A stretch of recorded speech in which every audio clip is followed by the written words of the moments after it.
while it was growing more dangerous, despite the warnings of people like former Secretary of Defense William Perry, who negotiated getting television cameras and inspectors into that reactor. We were safer before President Bush came to office. Now they have the bombs and we're less safe. So what do?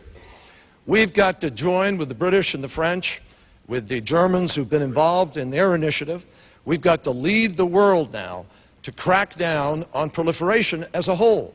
But the president's been slow to do that even in Russia. At his pace, it's going to take 13 years to reduce and get a hold of all the loose nuclear material in the former Soviet Union. I've proposed a plan that can capture it and contain it and clean it within 4 years. And the president is moving to the creation of our own bunker-busting nuclear weapon. It's very hard to get other countries to give up their weapons when you're busy developing a new one. I'm going to lead the world in the greatest counter-proliferation effort, and if we have to get tough with Iran, believe me, we will get tough. Mr. President, minute and a half. That answer almost made me want to scowl. He keeps talking about let the inspectors do their job. It's naive and dangerous to say that. That's what the Dulfer report showed. He was deceiving the inspectors. Secondly, of course we've been involved with Iran. I fully understand the threat. And that's why we're doing what he suggested we do. Get the Brits, the Germans, and the French to go make it very clear to the Iranians that if they expect to be a party to the world, to give up their nuclear ambitions. We've been doing that. Now, let me talk about North Korea. It is naive and dangerous to take a policy that he suggested the other day, which is to have bilateral relations with North Korea. Remember, he's the person who's accusing me of not acting multilaterally. He now wants to take the six-party talks we have, China, North Korea, South Korea, Russia, Japan, and the United States, and undermine them by having bilateral talks. That's what President Clinton did. He had bilateral talks with the North Korean, and guess what happened? He didn't honor the agreement. He was enriching uranium. That is a bad policy. Of course we're paying attention to these. It's a great question about Iran. That's why in my speech to the Congress I said there's an axis of evil, Iraq, Iran, and North Korea, and we're paying attention to it. And we're making progress. We're going to move on, Mr. President, with a question for you, and it comes from Daniel Farley. Mr. Farley. Mr. President, since we continue to police the world, how do you intend to maintain our military presence without reinstituting a draft? Yeah, it's a great question. Thanks. I hear there's rumors on the internets that we're going to have a draft. We're not going to have a draft, period. The all-volunteer Army works. It works particularly when we pay our troops well. It works when we make sure they've got housing, like we have done in the last military budgets. An all-volunteer Army is best suited to fight the new wars of the 21st century, which is to be specialized and to find these people as they hide around the world. We don't need mass armies anymore.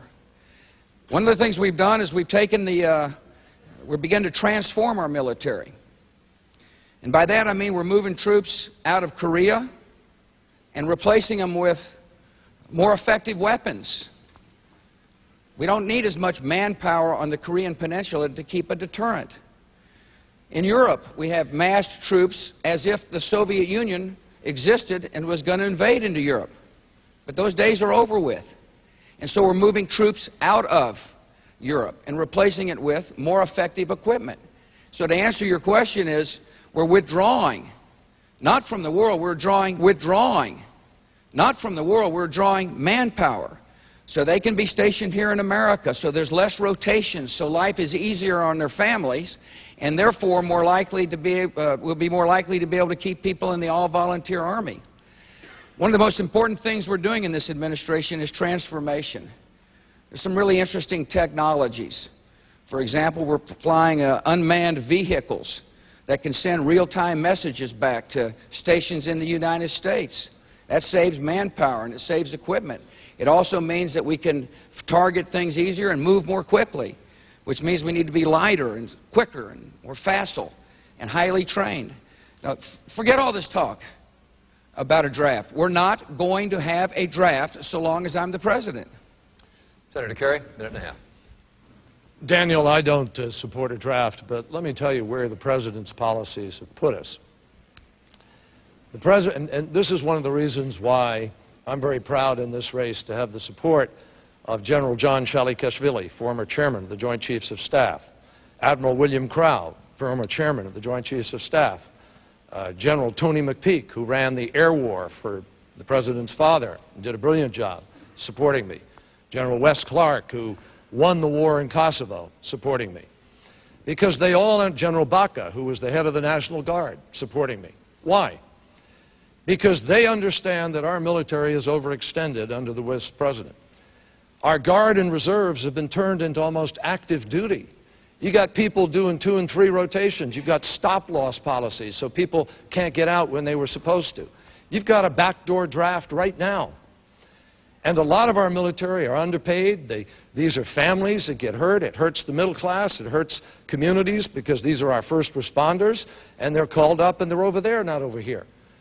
Now, I'm going to add 40,000 active duty forces to the military, and I'm going to make people feel good about being safe in our military and not overextended, because I'm going to run a foreign policy that actually does what President Reagan did and President Eisenhower did and others.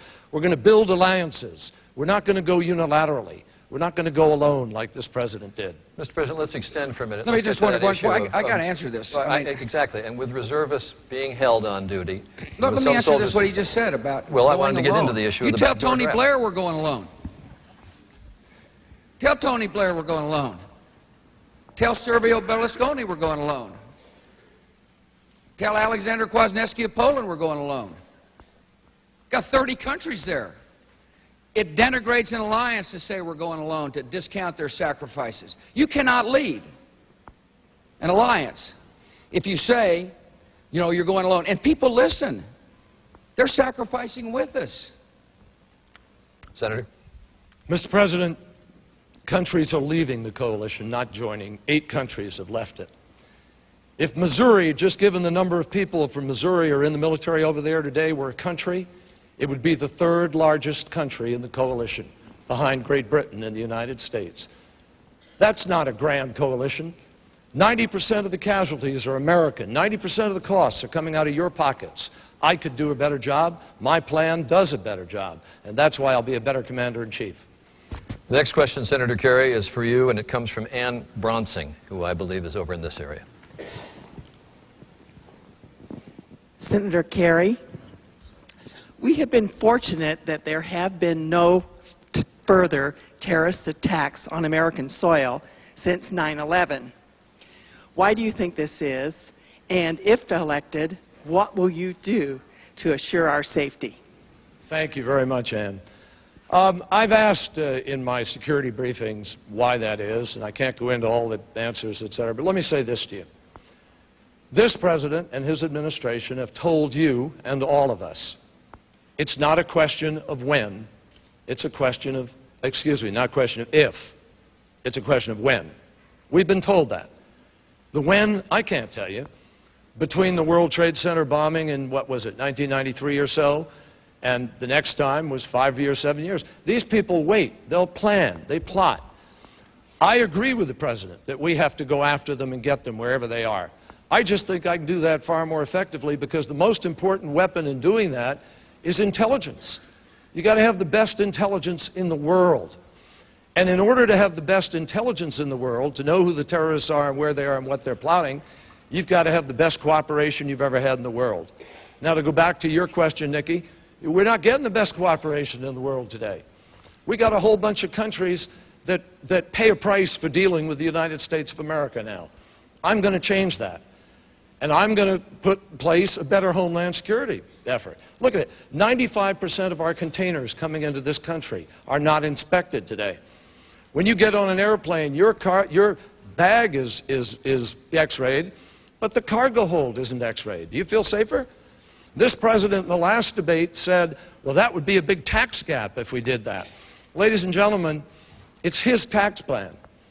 He chose a tax cut for the wealthiest Americans over getting that equipment out into the homeland as fast as possible. We have bridges and tunnels that aren't being secured, chemical plants, nuclear plants that aren't secured, hospitals that are overcrowded with their emergency rooms. If we had a disaster today, could they handle it? This president chose a tax cut over homeland security. Wrong choice. Mr. President. That's an odd thing to say since we've tripled the Homeland Security budget from $10 to $30 billion. Listen, we'll do everything we can to protect the homeland. My opponent's right. We need good intelligence. It's also a curious thing for him to say since right after 1993 he voted to cut the intelligence budget by $7.5 billion. The best way to defend America in this world we live in is to stay on the offense. We got to be right 100% of the time here at home. And they got to be right once. And that's the reality. And there's a lot of good people working hard. We're doing the best we possibly can to share information. That's why the Patriot Act was important. Patriot Act is vital, by the way. It's a tool that law enforcement now uses to be able to talk between each other. My opponent says he hadn't changed his positions on it. No, but he